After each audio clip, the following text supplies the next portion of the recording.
तो आज कोई फिलोसफिकल वीडियो नहीं होने वाली या फिर मैं किसी एक रैंडम टॉपिक के ऊपर उठा के मैं उसी पर बात नहीं करने वाला। आज मैं बात करने वाला हूँ कि मैं आज फाइनली मैंने ऑर्थोपेडिक और न्यूरो सर्जन को दिखाने के बाद आज मैंने फाइनली अपनी फिजियोथेरेपी का दिन चालू कर दिए, सेशंस चालू कर दिए मेरे। टोटल मेरे पास 10 सेशंस थे और अभी मेरा आज का पहला सेशन था। तो मैं उसकी छोटी सी कहानी बता देता हूँ कि क्या कहानी रही है। अगर तुम लोग को कभी ज़िंदगी में फिजियोथेरेपी करवाना पड़े तो ये वीडियो तुम लोग देख लेना। तो देखो, जहाँ पे पहले मैं रहता हूँ, देखो ECHS से पहले तुम्हें क्या करना पड़ता है, रेफरल करवाना पड़ता है। अगर तुम्हारे पापा आर्मी में थे और फिर उनकी सर्विस खत्म हो चुकी है तो वहाँ से वो लोग एक पर्चा बनाएंगे। उस पर्चे को लेकर तुम जाओगे, शायद तुम्हारे घर के आसपास मिलिट्री हॉस्पिटल्स होंगे, है ना, हो सकते हैं। अगर ECHS है तो फिर भाई साहब मिलिट्री हॉस्पिटल्स तो होंगी। तो वहाँ पे क्या करा, मेरे को मिलिट्री हॉस्पिटल भेज दिया। लेकिन वो पर्चा बना था 29 मई को, लेकिन तब से फिर 29 से लेके 7 या फिर 8 तारीख तक मैं 10 दिन की मैंने दवाइयाँ खाई हैं। तो मैंने सोचा था एक बार देख लेता हूँ कि दवाइयों से असर मिलता है कि नहीं मिलता। लेकिन दवाइयों का कोई असर नहीं हुआ, तो मैं फिजियोथेरेपी करवा रहा हूँ। तो मेरे को पहले पता नहीं था, तो फिर मैं जहाँ पे मैंने ऑर्थोपेडिक को दिखाया था और न्यूरो सर्जन को दिखाया था, वहाँ पे मैं गया और उन्होंने बोला अरे बेटा ये यहाँ पे नहीं होगा, तेरे को वापस दोबारा से वहीं पे जाना पड़ेगा जहाँ से तू ये पर्चा बनवा के आया था। फिर मैं वहाँ पे गया दोबारा से और उन्होंने बोला कि तेरे को मिलिट्री हॉस्पिटल जाना पड़ेगा। तो मैं मिलिट्री हॉस्पिटल आज गया। थोड़ी बहुत वो, और क्योंकि वो आर्मी वाला इलाका है तो वहाँ पे भाई साहब ध्यान तो रखना ही पड़ता है, हेलमेट वेलमेट पहन लो। और फिर मैं वहाँ पे जाता हूँ, ठीक है, और फिर एंट्री होती है और फिर मेरे को बोलते हैं कि जाओ पहले बीपी वाले रूम में जाओ और पहले वहाँ पे अपना बीपी चेक करवाओ। और मेरा बीपी कुछ निकल के आता है 131 या फिर 136। भाई उनकी राइटिंग मेरे को कतई समझ नहीं आ रही। 131 या फिर 136 या फिर 138/80। और मैंने जब ये गूगल से पूछा तो उसने बोला था देखो स्टेज 1 हाइपरटेंशन है। और मेरी पल्स जो थी वो नॉर्मल थी, 80 के करीब मेरी पल्स थी। और SpO2 लेवल जो कि मेरी घड़ी बताती है 99% था वो, जो कि मेरे को पता ही था मेरा SpO2 लेवल बहुत ही तगड़ा आने वाला है। और फिर उसके बाद मैं जाता हूँ वहाँ पे, क्या बोलते हैं उसको, मेडिकल ऑफिसर के रूम में जाता हूँ। भाई इसके लिए इतनी लाइन लगानी पड़ी थी। वो नल्ला डॉक्टर तालाब को घूमने निकल गया था, बार बार राउंड मार रहा था। 2 पेशेंट को देखता है, बाद फिर से राउंड मारता है, फिर 2 पेशेंट को देखता है, फिर राउंड मारता है। इतना नल्ला डॉक्टर था भाई साहब। मेरा 11 नंबर था। अब तुम सोचो वो 5 बार राउंड पे कराया था, मैं 11 बजे तक मैंने इंतजार कराया उस नल्ले और डॉक्टर का। 8 बजे का गया हूँ, 11 बजे तक मैंने इंतजार करा है सिर्फ अपना नंबर लगवाने के लिए, वो भी 11 नंबर था। अब तुम सोचो वो जो चीज़ जगह है वहाँ पे 100 तक नंबर पहुँच जाता है। उन लोगों की तो भाई साहब क्या ऐसी तैसी होती होगी।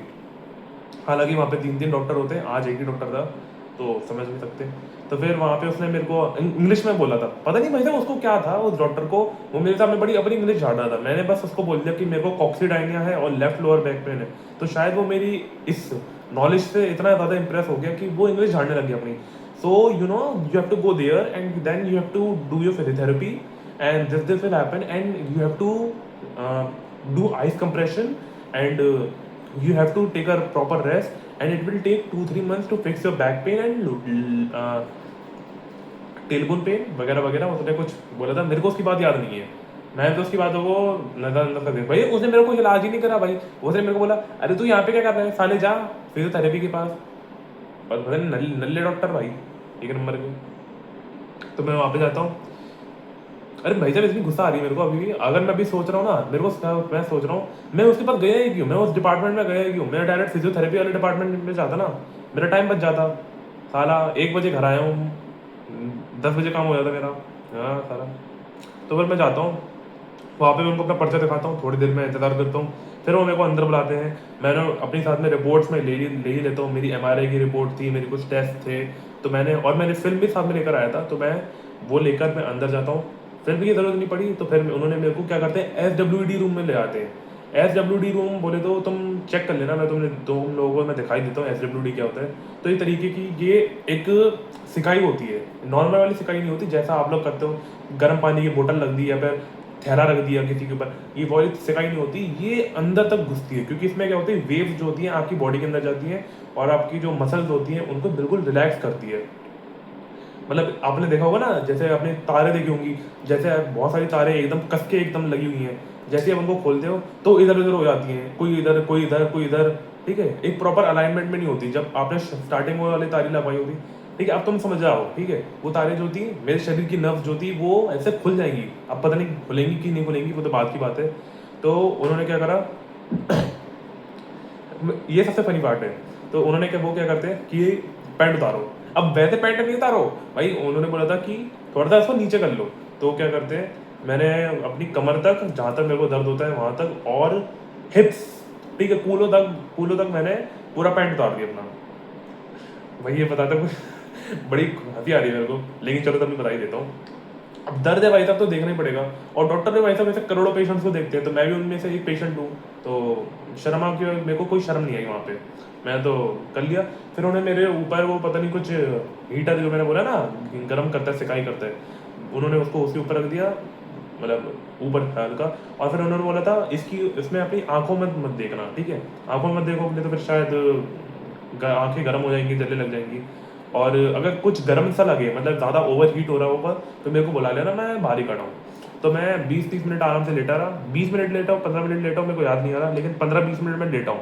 मैं ना मोबाइल ले गया अपना, ना मैं हेडफोन ले गया, हेडफोन मतलब ईयरबड्स मैं नहीं ले गया अपने। आराम से मैं बस सोच रहा था कि मैं क्या सवाल पूछूं, मैं वहाँ पे लेटे लेटे मैं सोच रहा था डॉक्टर से ये पूछूंगा, डॉक्टर मेरे को ज़मीन पे लेटना चाहिए कि बेड के ऊपर लेटना चाहिए, क्योंकि मेरा जो बाप है वो बोलता है बेटा ज़मीन पे लेटा कर, क्योंकि इससे तेरी कमर जो होगी बिल्कुल सीधी हो जाएगी। और भाई साहब आखिर में मैं तुम लोगों को बताता हूँ डॉक्टर ने क्या बोला। और फिर मैं 2-3 मिनट सवाल सोच लिया कि खाना क्या खाऊं, कितना वॉकिंग करूं, और वगैरह वगैरह। फिर वो आते हैं जाते हैं, ठीक है, और वो मशीन हटाते हैं, वो बोलते हैं आ जाओ बाहर। मैं अपने जूता, एक हाथ में मेरा जूता था और दूसरे हाथ में मेरी रिपोर्ट थी, ठीक है। और फिर उसके बाद फिर उनका एक सीनियर डॉक्टर आता है, सीनियर ऑफिसर आता है उनका। फिर वो बोलते हैं क्या दिक्कत है इसको, मैंने बोला ये वो। तो फिर मैंने अपनी रिपोर्ट दिखाई, फिर मैं अपनी फिल्म बाहर से लेकर आया, उनको दिखाई मैंने। और फिर वो बोलते हैं अरे इसको कुछ एक्सरसाइज बता दो यार, एक्सरसाइज नहीं बताई तुमने अभी तक। तो फिर मैंने उन्होंने बोला नहीं बताई। तो फिर उन्होंने बोला इसको बता दें कुछ एक्सरसाइज। तो फिर वो सीनियर डॉक्टर बोलते हैं, वो सीनियर डॉक्टर, वो जो जूनियर उनका था वो तो कहीं निकल जाता है, उसको किसी और को देखना था, वो व्यायाम रूम में था, एक्सरसाइज रूम में उसको देखना था किसी को, किसी के पैर में उसकी जो डिस्क है उसमें बल्जिंग आ चुकी है इसलिए। तो वो सीनियर डॉक्टर मेरे को अंदर ले आता है, फिर वो मेरे को कुछ एक्सरसाइज बताता है जो कि है ब्रिजेस और कैट काउ पोज करना है, लेकिन कैट काउ पोज में सिर्फ मेरे को कैट बनना है, मतलब सॉरी ऐसे नीचे की तरफ रहना है, कैट या फिर काउ पता नहीं इसको क्या बोलते हैं, लेकिन ऐसा कुछ रहना है। और एक ऐसी एक्सरसाइज थी कि तुम्हें अपने पेट के बल लेट जाना है, ठीक है, अपने कमर के पीछे हाथ रखने हैं दोनों को, और फिर अपने छाती उठाना है।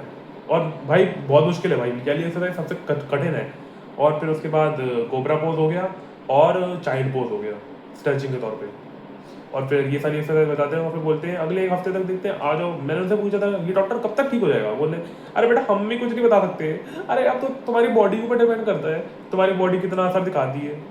अब वो तो अगर हम ऐसे बता देते तो फिर आज हम मरीजों को ठीक नहीं कर देते, मरीजों को सांत्वना नहीं दे देते, क्योंकि उनको भी नहीं पता था।